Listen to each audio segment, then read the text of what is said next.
Okay, good. I just said that, traditionally Boris introduces the speakers, but that tradition is over. So we have to start a new tradition, and I'm going to introduce the speaker. Today's speaker is Luca Abergo. He's a PhD student at Politecnico di Milano, and his expertise is shape optimization, targeting the noise reduction of propellers.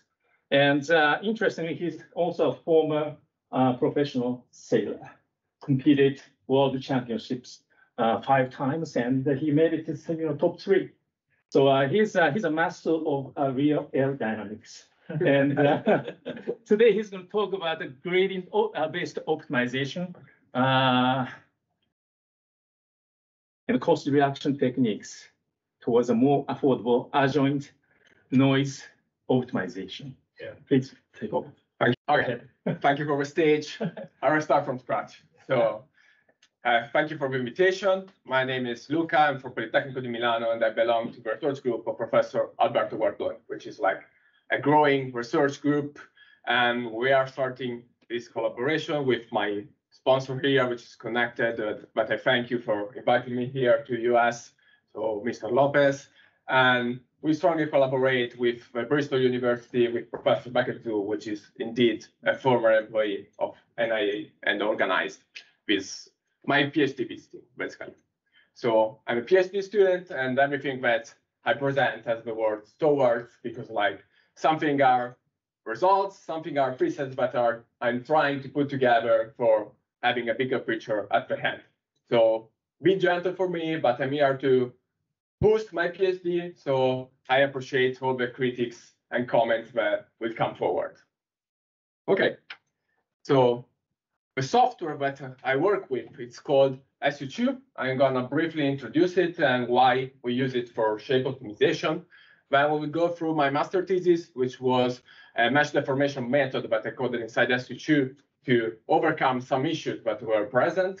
And then we talk about the core of my PhD, so tonal minimization, making it more affordable in terms of computational time.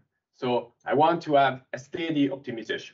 Then the last part is quite new. So I'm trying to use harmonic balance, which is a time spectral method for predicting the tonal noise for propellers. And how can we mix harmonic balance with standard URANS shape optimization? So as I was saying, SU2 is a finite volume solver. It is open source. It has this license, the IGP 2.1. You can download it, modify it, even resell it. But the mission of the community that I want to underline is to promote global software development and education. So I think it's a great software for people like me, for students and young researchers that want to approach coding and developing on their own something in the finite volume world. But it gives you great results. For example, this year we have participated to the high lift workshop, and you're going to see all the results compared to other software that are out there. So SU2, a bit of timeline. It is born here in the States, in Stanford, more than 10 years ago, and it really became a community only 6 years ago. We meet every year, and the last 4 years, our meeting has been in Europe, exactly in Varenna. So I was one of our organizers, and you can see how the community, it is growing, big names. So Professor Juan Alonso from Stanford, Thomas Econom, and then we have Deft, Imperial College, Politecnico di Milano with Professor Guardoni and Professor Gori, Twente, and many other universities that try to contribute to the growth and expansion of this code. So why we use it for shape optimization? It has a multi-physics adjoint solver, so you can compute the sensitivity that you need from different solvers and then combine all them together inside SU2, which makes it very flexible and versatile. And it has automatic differentiation, which has been developed in this external library called Codipack in Germany. And what means if you code it properly, the sensitivity, so the differentiation of the code comes to you like cheap and easily. Because while you do all your operations at the same time, even if you don't notice it, the code is gonna like remember the computational chain that you have performed and then differentiate it to obtain the sensitivity. We can do constrained optimization, even if the constraints are weak, so with penalty function, multi-point, and multi-objective. Why we want to use adjoint optimization? Because the cost of computing the sensitivity does not scale with the number of design variables. So we can increase them to have a lot of flexibility in the shape that we want to optimize without touching the cost. The method of the optimization algorithm that we use, it's called sequential square programming, which is a strong evolution of like SQ Newton method. And for now, the only parameterization which is available in 3D are FFD boxes. So you take your object, you insert it inside this box, and you select some control points that are distributed in the space. And this point can move in the direction that you want, so vertically to the surface or 3 degrees of freedom. You can pick one. What is an optimization problem? So mathematically, we talk about a minimization of an objective function J, which value depends on the flow solution of the grids and the design variables. The design variables directly control the shape of your body. And it is subject to two constraints. The first one basically requires that the residual of your simulation is none. So you have a converged solution that you trust. And the second one is a certain link between the volumetric grid X and the surface grid and describe your geometry too. So from this, using Lagrangian multiplier, you can obtain the adjoint system, which is another PDE, but you can solve with the same technique that you use to solve your Ran's equation. So in SU2, it is a fixed point iteration with internal iteration. So, but what is an optimization chain? How we proceed to solve this minimization problem? First, we parameterize the body, as we have seen before. So you insert your body inside this FFD box, and you assign the position to the vertices that are going to be your design variables. Then you want to know the original value of your objective function. So you perform your flow simulation. It can be steady or unsteady with the level of fidelity that you want. You differentiate the code, you insert the derivatives. So these Jacobians that you see written there that are obtained with automatic differentiation are fed inside the joint system. You solve the joint system, again, it's another PDE, and what you obtain is the sensitivity. So if I move this point of my FFD box, how much this deformation is going to affect the objective function? This is our sensitivity. So the body is modified in time, and slowly the objective function should be diminished. At each time that you modify the body to be fully consistent, you need to modify also the grid. To be fully consistent, you cannot regenerate the grid from scratch, even if sometimes it's also difficult to automatically regenerate the grid. So that is the first break of the optimization chain that I started to work with, because SU was having some issues.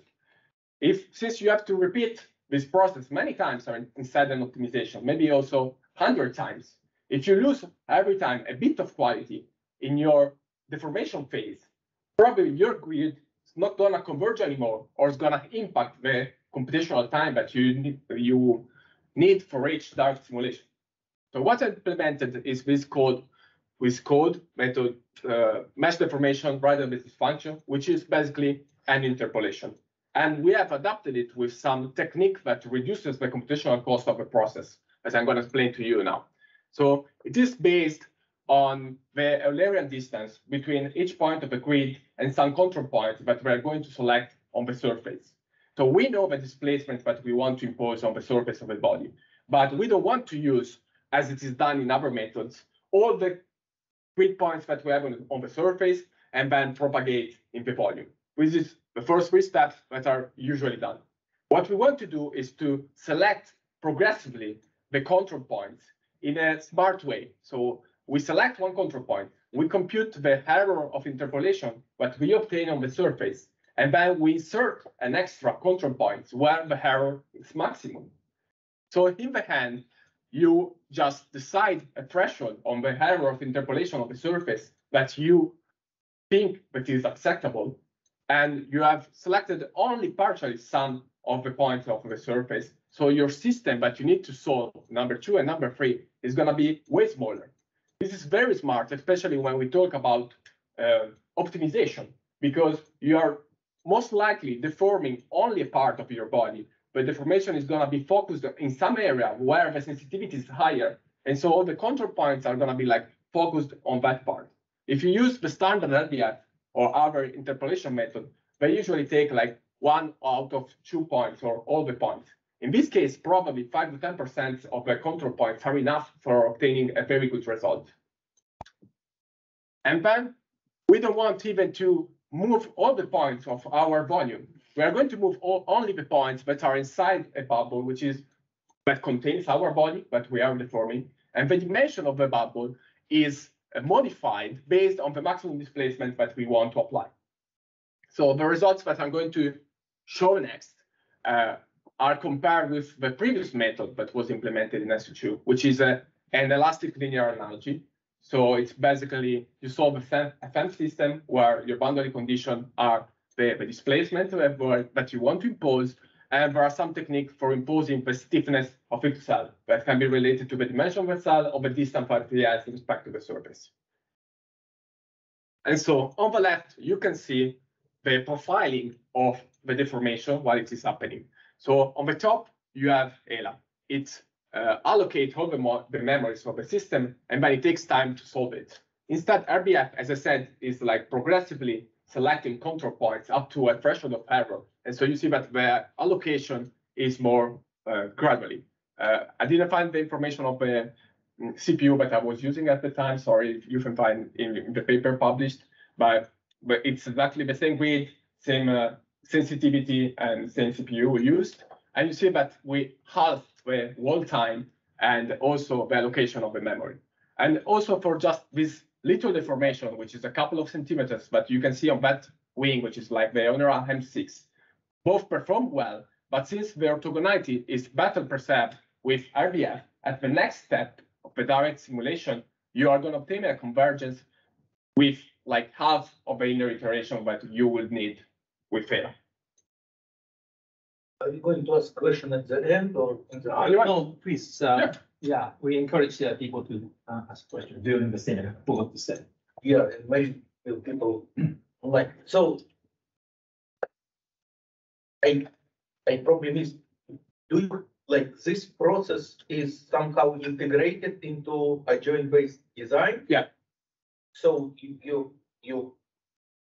so typically like when we have particular grid, right? So that like in linear analogy, so we compute derivative with respect to this grid, so that yeah. And here looks like you do not use all this information, right? So that you do only. I understand where you're going. So yeah, okay. If you use this method, you probably and differentiate like exactly in the right manner. You obtain the sensitivity only for the control points. So you're right. Okay. So what we do is when we need to compute the sensitivity, we differentiate HELA anyway, because like the cost doesn't scale a lot. And we have demonstrated that the sensitivity for that part, if you set HELA with the wall distance as parameter for setting the stiffness, the differentiation of the deformation process gives you almost the same results. And this does not impact your optimization. So okay, so it's a shortcut. It's not like perfectly consistent. I understand that, but results are not impacted. And since this is like iterative, and so you know when you have to differentiate something that is iterative, it's like a nightmare because you need to allocate a lot of information. It's a shortcut that saves you time. So you use this method for deforming, but the sensitivity came from the other one. If you watch the journal Computational Physics that we have published, there are this demonstrated there. I'd like to talk after. Yeah, okay. So this is one of the limitations that is like related to SU2. I know that many other software don't have it, but they have like mesh deformation methods that are similar to that one. So, but the target of my PhD and the collaboration that we have with Bristol, and also the reason why I'm here at NIA and NASA, is because we want to minimize the tonal noise emitted by propellers. So before taking into account the interaction between propellers, or the interaction of the propeller with the airframe, we want to focus on the isolated propeller itself. So we are at the first stages of an optimization. Always remember that when we talk about adjoint optimization, it is a local optimization. So it cannot like design a propeller from scratch. You need to start from a design which is already like well thought. So probably before you have done some deep learning or Bayesian optimization with some low fidelity methods like bands, you take that, and in a second stage, you go with adjoint. Okay, so with Bristol, as I said before, we coded inside SU2 the classical FWH formulation, specifically the difference-Cantonio formulation, which has been developed like in Milan. So we're carried about that. What we do, we take information from the surface, and with this integral formulation, we propagate the perturbation to some far-field observer, and we obtain the pressure perturbation that is perceived by this far-field observer. So there has been an extensive campaign of validation and verification of this code. These results are inside the AG26 group, which are like some European community where university collaborates to share experiments and codes. And yeah, you can see that we are the yellow line with our low fidelity code and the dotted green line with the SU2 that I'm showing now. And yeah, in terms of tonal noise, we can say, and we have seen also here at NAS in these days, that we can like calculate it correctly. You can use mouse. So yeah, that's true. So you can see that. Respect to all this cause, our position is quite good with respect to experiments. This is still unsteady, so URANS that is feeding surface solution inside the FWH, but we want to avoid in any way unsteady optimization because it is expensive and time-consuming. How can we do this? So the idea is to change reference system. We start to use a rotating reference frame. So we sit on the blade and we see the flow from sitting on the blade.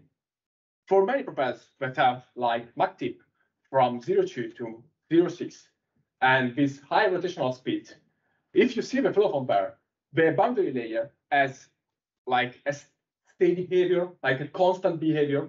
And so you can well capture it with this technique.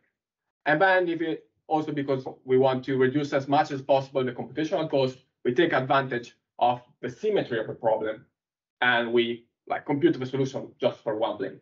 Of course, this has big limitations because the flow must be aligned with the axis of rotation. So you cannot have cross flow. We are in forward flight or in over. That's the only two conditions that you can compute with this method. But for an isolated propeller, it's usually what is simulated in your wind tunnel.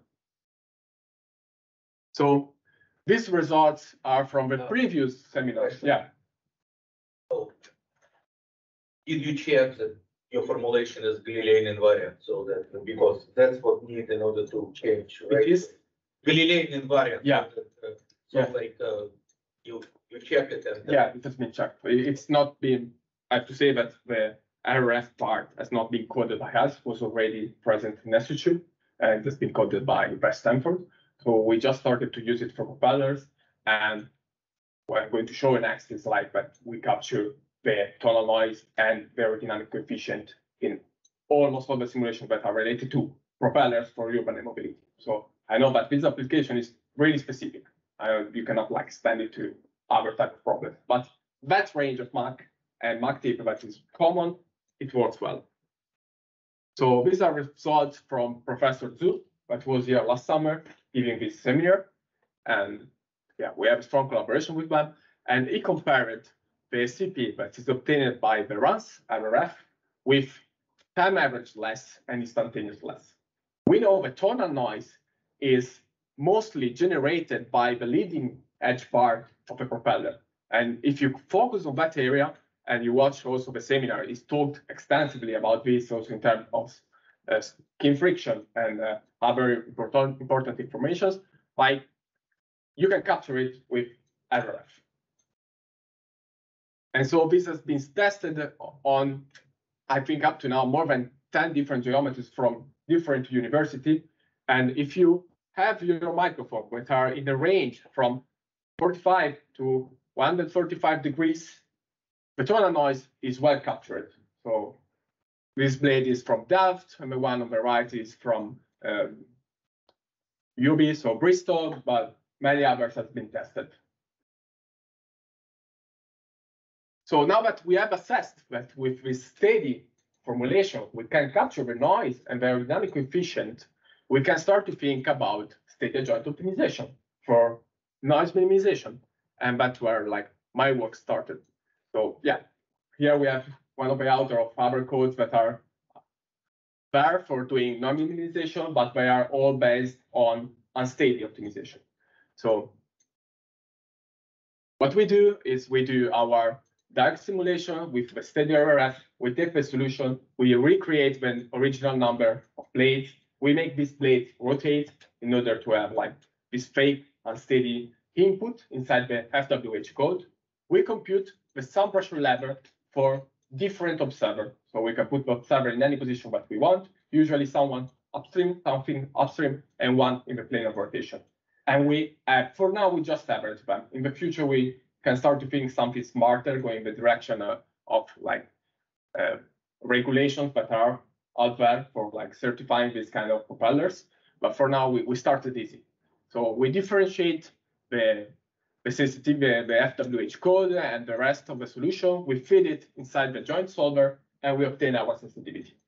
So as always, you need to like assess that the sensitivity that you are computing, you can trust it, and so it has been compared with final difference, and it well matches the result obtained with final difference.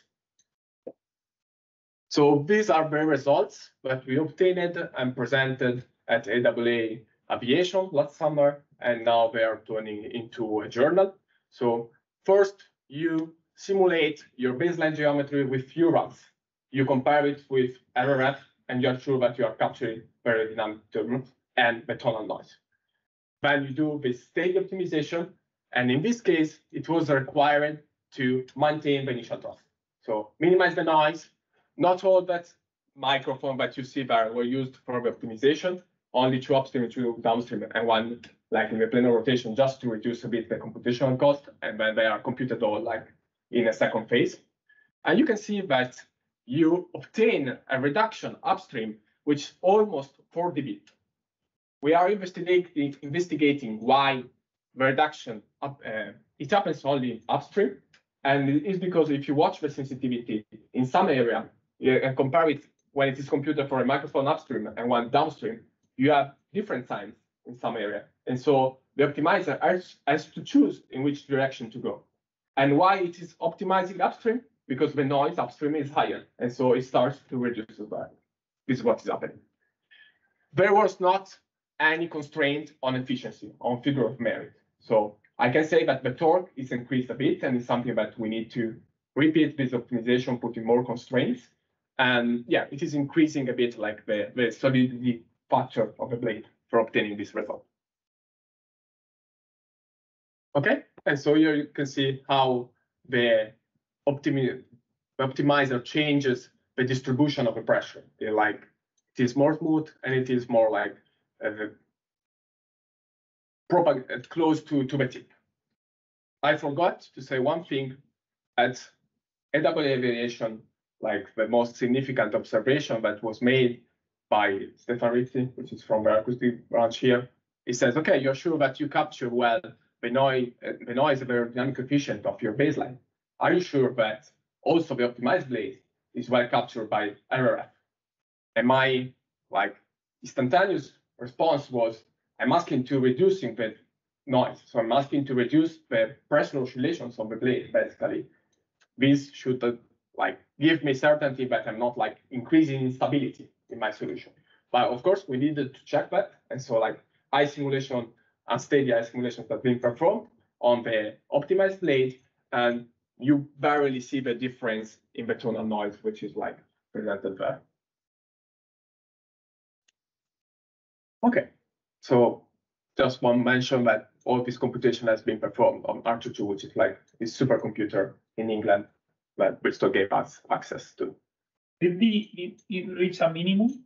Like it reach a minimum in the optimization, or just? In this case, yes. Of course, you don't know if it's a global or local minimum, but in this case, it gets stuck in a local minimum. Sometimes if you have a multimodal like space, you can start to jump from one minimum to another. But for this geometry, it reached this minimum. It depends on your baseline, the constraint that you impose. Okay. I'm gonna drink 1 second. So we said that for this propeller, we can use server. But what if we have some flow which is more unsteady? Do we have to go to URANS adjoint optimization, or we can like find something in the middle between a steady and a fully unsteady simulation to like optimize something with a middle cost? So I started to explore this option, which is called harmonic balance, and it is a time-spectral method that was implemented in SU2 from Delft and Imperial College and Stanford for turbo machinery.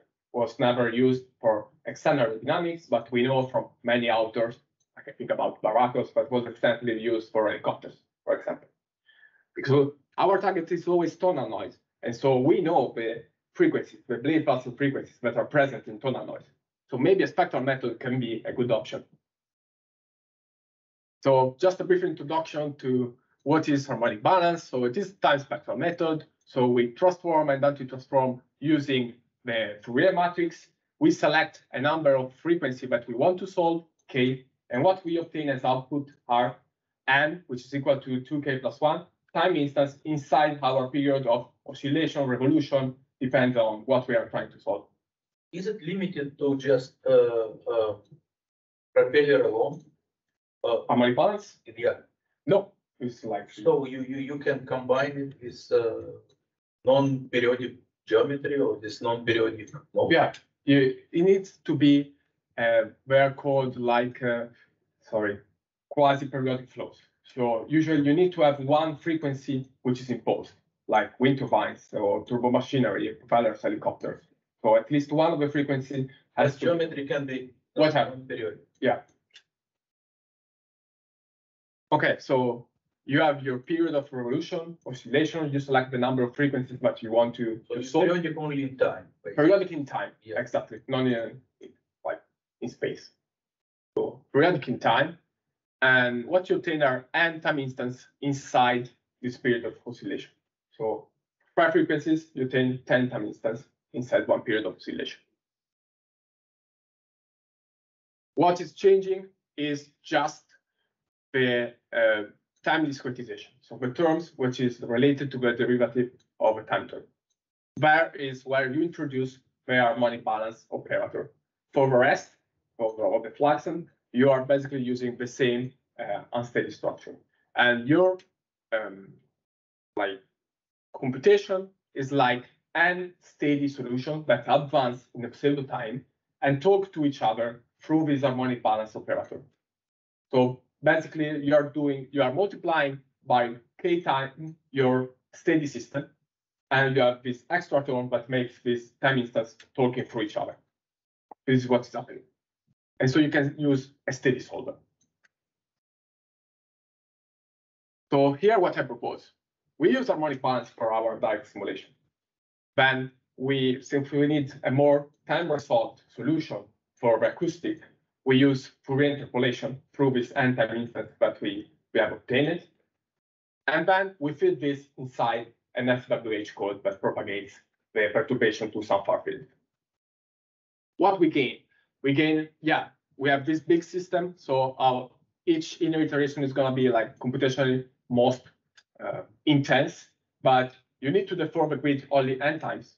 So think about an helicopter, like you have maybe many time instances you need to deform the grid each time, or at least for one revolution, and then like remember how is the grid. In this case, it's only n, so maybe 10 times are enough.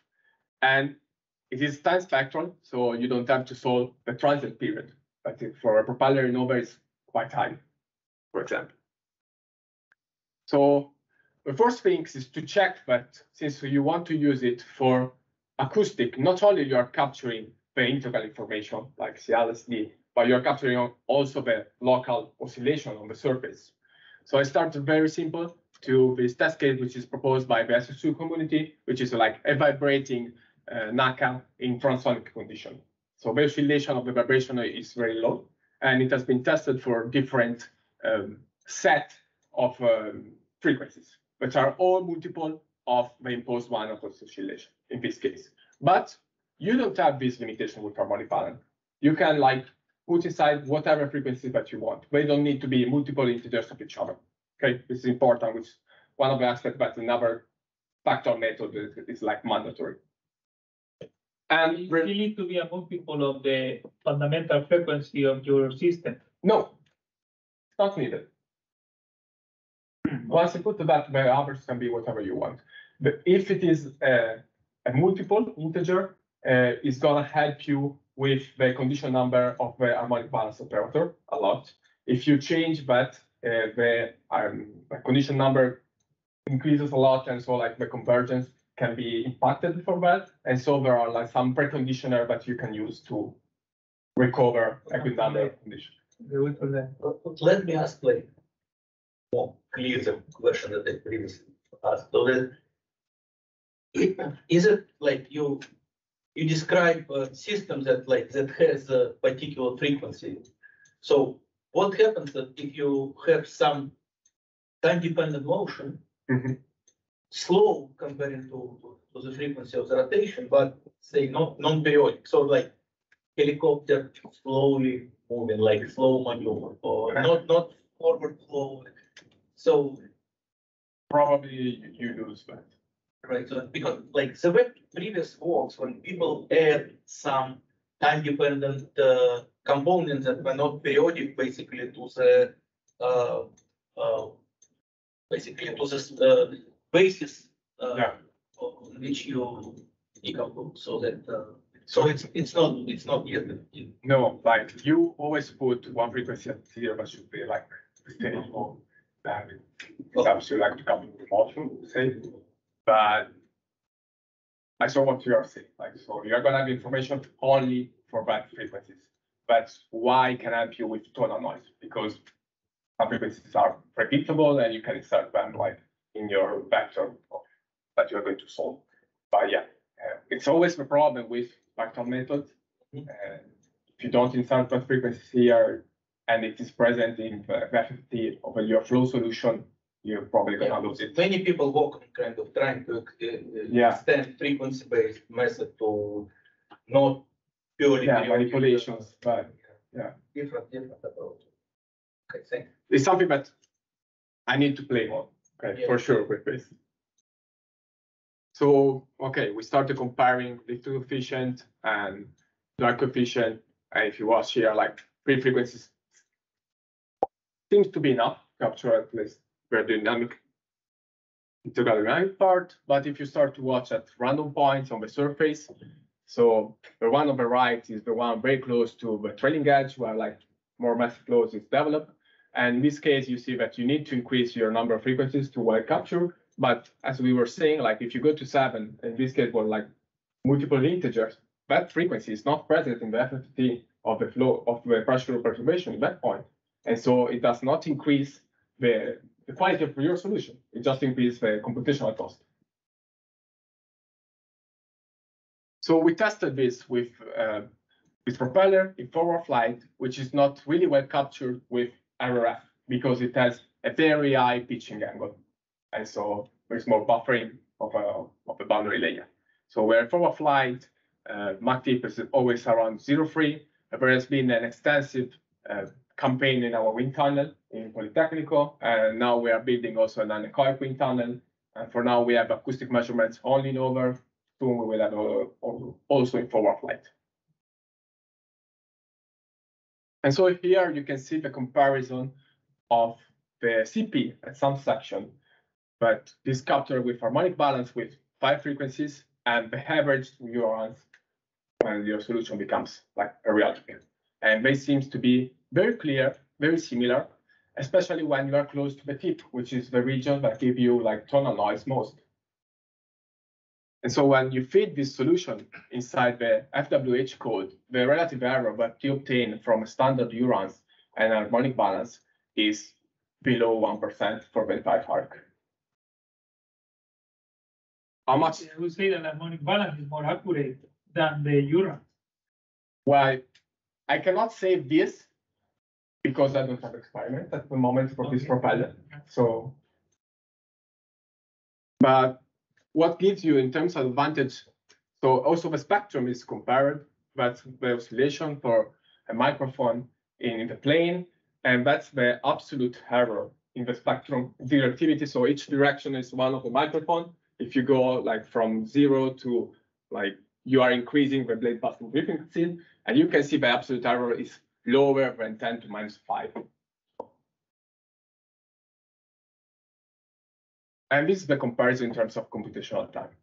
So you're not halving, but it helps you a lot to decrease the workload, but the virtual memory allocation is way higher and increase linearly. How many frequencies you have in this? 5.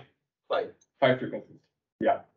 URANS is standard, so 10 steps for 1 degree of rotations, and it takes you 5 revolutions before reaching a periodic condition, let's say.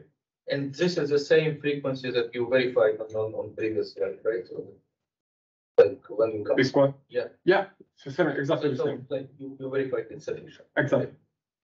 So this is like profiling on our cluster, our reported on the data, and they're going to be soon published on journal. So we have seen that we can use harmonic balance for computing our tonal noise. So we go back to optimization and we insert it inside our direct simulation that we use for computing our objective function. And but we don't want, again, to use unsteady optimization. So what I proposed is, okay, we do our simulation for harmonic balance. We make the interpolation for obtaining the error coefficient or the tonal noise, what we need. And then there is this work from Stanford, where they demonstrated that for a fully consistent unsteady adjoint, you can start to not consider all the time instances inside the revolution for computing sensitivity. So where we're starting to say, okay, we have 100 time instances inside one period of oscillation, we use only 50.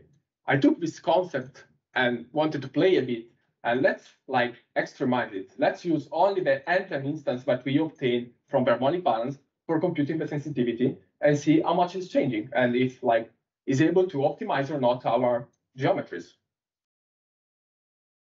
So we lose a bit of consistency again. The minimization problem becomes unsteady, so the objective function is related to all the solution that you have in time. But for us, it's going to be related only from the hand solution, what we obtain from harmonic balance. But again, the inconsistency is only in the temporal term. All the rest is consistent. So I restarted from the high fault that I was showing before. This time, the amplitude of oscillation is increased. And I require to reduce the drag, keeping constant the lift and keeping constant the angle of attack. So it is one of the test cases proposed by the ADO group of IAA that proposed some benchmark for optimization. And it is performed with harmonic balance and the fully consistent method. And here I report the sensitivity for the design variables that are in the upper part of a hyphoid.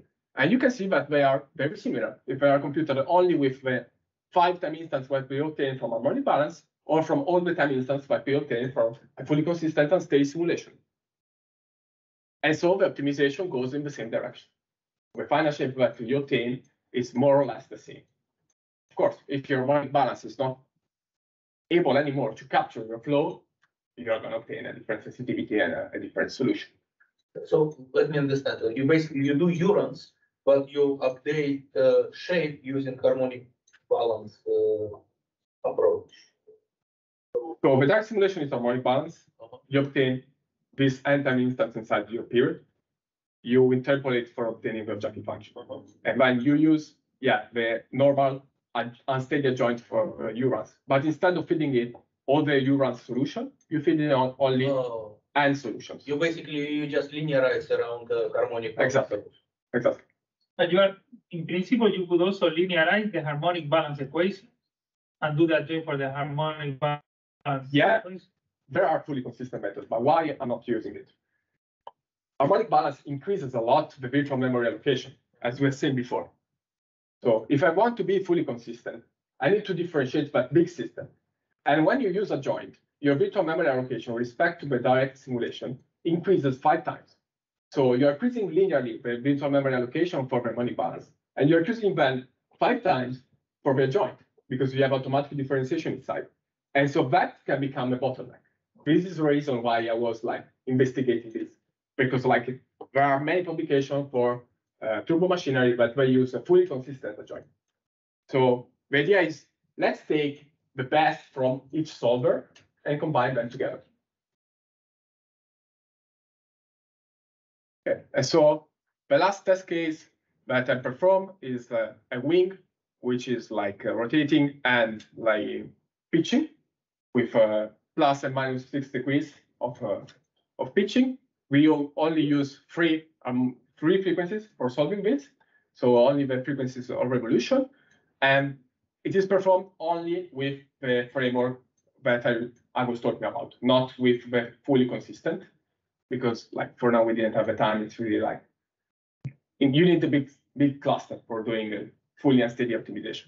So we take the geometry that we obtained, and then we simulate just that with fully runs to certify that we have obtained as drag reduction, keeping off on the lift. And this is what is happening. So you can see the step that is missing is combining all of this with also FWH and start to use WISP framework for tonal number minimization, where RF is not enough. So, yeah, small details how the flow field is changing and how the geometry is changing some slices. But and the line which is like this is a towards really something a work in progress. So thank you for the attention. This is an experiment that we made to propose to the simulation that me and my colleague did. So we really like this picture. Thank you.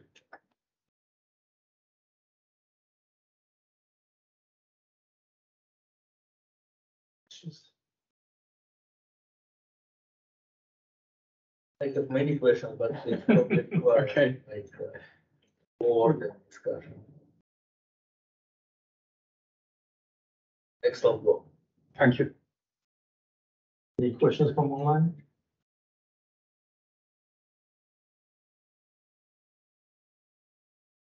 We missed one. Or maybe everybody's hungry.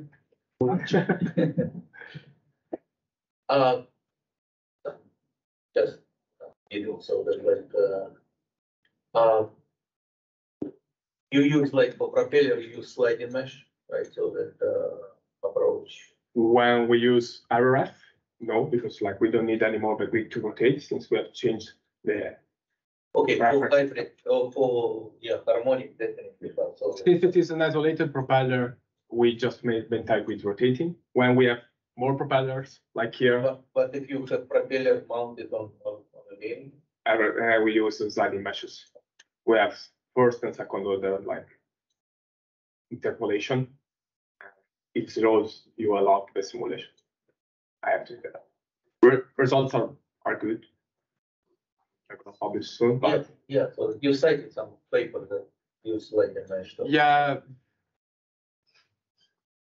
I think something that we already presented. This one, yeah, here is like this experimental campaign that has been conducted by Professor Zanotti, where we have the provider different position, and yeah, we compared in terms of efficiency and tonal noise, and the comparison is between SU2 and this other formulation where we are going to present in Rome, which is called nonlinear vortex lattice.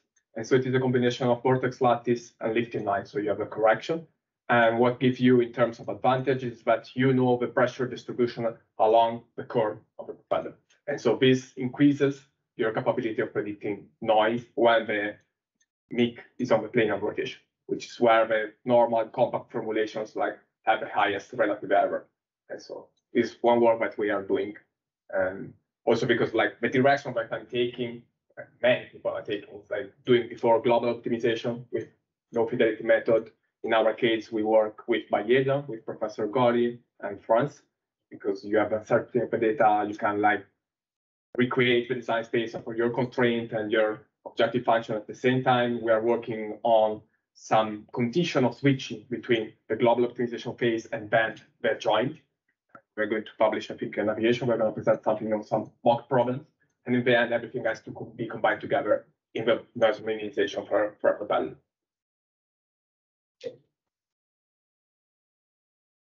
Still a few minutes, but no questions. Let me ask you a question that I asked Beckett many years ago when he was starting on this process, and I'm going to direct it the same question. What are the prospects for broadband noise? And the fact of, and then the fact of the matter is that for a lot of this complex UAM geometry, so you modify the propeller, but at the end, whether that changes the trajectory of the tip vortex and it hits the airframe somewhere else, all of that becomes a very complex. So how do you envision, what are the next step to do a real, what do you call it, not only for a tonal, which may be the easier part of the problem, and then the extension to broadband and then a more complex geometry? Thank you. Okay. So that's exactly the reason why I came here, and it's the topic of my visiting here at NASA and the collaboration what we are doing with my sponsor, which is Mr. Lopez. So yeah, as you said, this is only tunnel. So we want to extend the optimization for the isolated propeller to broadband, and what Beckett and I proposed is to use IMET model, which is like some semi-empirical models that take information from the boundary layer. So what I coded in SU2 is this method for Parmitzmoin in Stanford, but from entropy, you can like more or less predict the value of the implicit velocity, and then I go automatically to compute the thickness of the boundary layer, and I take information close to the trailing edge of the skin friction, that are the information that I need for my whole spectral method. And then everything is put inside the IMET model, and as I said, this is the reason why I'm here. We are making comparison with the data that NASA is providing us, and something is coming out. I don't want to talk too soon, for sure. And once the model is more or less working, we can differentiate it and use it to compute the sensitivity on the broadband and see if like how the shape is modified, then is reflected by hopefully some new experiment in the wind tunnel to confirm that also the optimized shape that obtained the results that we wanted. So back in the past was working on stochastic noise generation, which is another method for predicting broadband. But as you can see from here, the information that you obtain from the trailing edge in that sense of turbulence model are not so corrected. So if you feed inside SNG data that are wrong, you're never going to obtain some good data about broadband. Instead, this semi-empirical model has already demonstrated with low fidelity methods like BAMT that they can more or less predict the broadband, but it is this first time that someone tries to do it runs and doing it automatically and not in a post-process phase. So yeah, that's why I'm here. Okay, it's time for lunch. Thank you. Thank you, man. Let's thank the speaker again.